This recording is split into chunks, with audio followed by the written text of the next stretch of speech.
অনেক হলো দেওয়ালে আঁকাবুকি, এবার গাছ লাগানোর পালা। আর গাছ লাগাতে গেলে তো টব লাগবেই, আর সেই টব হিসেবেই আমি এই বালতিগুলো ব্যবহার করব। এগুলো হলো দইয়ের বালতি। 1 বছর আগে আমি এক বোনের বিয়ে থেকে বালতিগুলো এনেছিলাম।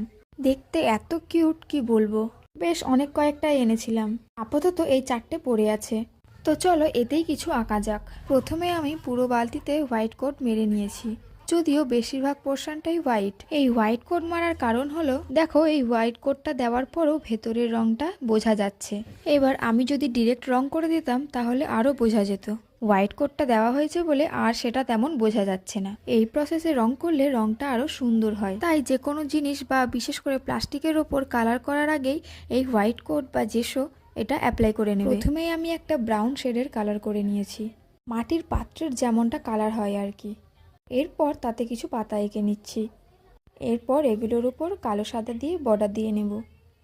আজ আমি 2টো বালতি রং করে দেখাবো, আর নেক্সট পার্টে বাকি 2টো রং করে দেখাবো। আর তোমাদের একটা কথা বলে রাখি, আর্ট অ্যান্ড ক্রাফট বিষয় নিয়ে তোমাদের মনে যদি কোনো প্রশ্ন থেকে থাকে আমাকে অবশ্যই কমেন্টে জানিও।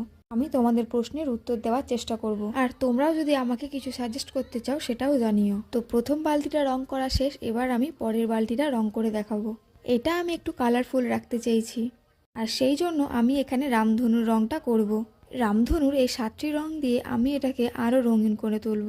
2টো বালতি রং করা কমপ্লিট। চলো এবার ফাইনাল লুকটা দেখা যাক। এই দুটোর মধ্যে কোনটা বেশি ভালো লাগছে কমেন্টে জানিও। পরের ভিডিওতে আরও 2টো বালতি রং করে দেখাবো তোমাদের। ভিডিওটি ভালো লাগলে একটা লাইক করে দিও।